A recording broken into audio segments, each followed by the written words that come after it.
गीता का वो जो ज्ञान है, अगर हम देखें तो अपने आप में बहुत ही अद्भुत ज्ञान है। इस गीता की जो शुरुआत है, अगर पहला शब्द देखते हैं, फर्स्ट श्लोक अगर गीता का देखें अर्जुन विषाद योग का, तो उसमें आता है धर्म क्षेत्रे कुरुक्षेत्रे समवेता युत्सवः मामका पांडवाश्चैव किम कुर्वत संजय। यानी कि धर्म से शुरुआत है, धर्म क्षेत्रे, तो धर्म से शुरुआत की गई। और गीता का जो अंतिम श्लोक है, उसका जो अंतिम शब्द है उसमें मम शब्द आता है। यानी शुरुआत हुई है धर्म से और अंत हो रहा है मम से। तो गीता का क्या मतलब हुआ फिर? पूरी गीता का अगर हम अर्थ समझें, देखिए पहले के जो प्राचीन ऋषि मुनि थे वो कोई भी चीज़ जो लिखते थे ऐसे ही नहीं लिख देते थे। आजकल जैसे हम नॉवेल्स पढ़ते हैं, कोई एक स्टोरी होती है, कोई फिक्शन होता है, तो यहाँ जो ग्रंथ लिखे गए, शास्त्र लिखे गए, वो कोई फिक्शन नहीं थी। वो एक व्यक्ति की कहानी को लेकर या कोई भी जो चीज़ रियलिटी में हो रही है, महाभारत वास्तविक रूप में हुआ, तो उस स्टोरी को लेकर महाभारत की फिर जो भगवान कृष्ण का ज्ञान था उसको प्रस्तुत किया गया और उसमें भी ध्यान रखा गया। अब देखें तो गीता का पूरा अर्थ अगर हम देखें तो फर्स्ट श्लोक और एंड के श्लोक के फर्स्ट शब्द धर्म और अंत में मम, इन दोनों को अगर मनाते हैं तो इसका मतलब है गीता हमें क्या सिखाती है? गीता हमें सिखाती है मेरा धर्म क्या है, मुझे कौन से धर्म का पालन करना है इस संसार के अंदर, जिससे मैं सक्सेसफुल हो पाऊँ, जिससे मैं खुश रह पाऊँ। तो यहाँ धर्म शब्द जो है वो ध्री उस धातु से उत्पन्न होता है, ध्री धातु से उत्पत्ति होती है, जिसका मतलब होता है धारण करना।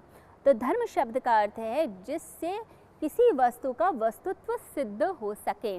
जैसे अग्नि, अग्नि में अग्नि तत्व है जो जलाती है, जो ऊष्मा देती है, जो अग्नि देती है, गर्मी देती है। तो अगर वो जो गर्मी देने वाला जो उसका धर्म है, अगर अग्नि से निकाल लिया जाए तो अग्नि अग्नि नहीं रह सकती है। सूर्य जो है वो प्रकाश देता है, तो प्रकाश के कारण ही सूर्य सूर्य है। तो अगर प्रकाश ही नहीं तो सूर्य का अस्तित्व ही सिद्ध नहीं होता। तो चाहे हम पानी को देख लें, पानी शीतलता प्रदान करता है, तो वह उसका धर्म है। अग्नि का धर्म है जलाने का, वायु का धर्म है सुखाने का, तो यह जल का धर्म क्या हुआ? गीला करने का। तो यह जो धर्म हो गए, ये धर्म बहुत ज़रूरी है और इस धर्म के कारण उस वस्तु की, उस व्यक्ति की जो है स्वतंत्रता, उसकी आइडेंटिटी पता चलती है। तो ऐसा ही हमारा धर्म क्या है, मेरा धर्म किसी सिचुएशन में क्या है।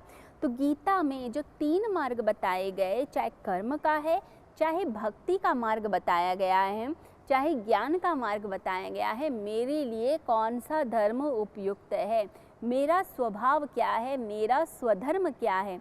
देखिए जब हम अपने स्वभाव को समझ जाते हैं कि मेरा स्वभाव क्या है, तो उस स्वभाव में स्थित होकर फिर मैं उसके अनुसार जो काम करता हूँ, मैं उसमें सफल भी होता हूँ और वही जो है मुझे संतुष्टि देगा, तृप्ति देगा। और तृप्ति बहुत ज़रूरी है। कोई व्यक्ति कर्म में बहुत ज़्यादा प्रधान है, उसे कर्म करना अच्छा लगता है, आप उसे भक्ति में लगा दीजिए, भक्ति वो करता है लेकिन भक्ति का अंश उसका 10% है। ज़्यादातर जो है उसका 60% जो है वो कर्म प्रधानता है, उसके अंदर 30% ज्ञान की प्रधानता है और 10% भक्ति की उसके अंदर है।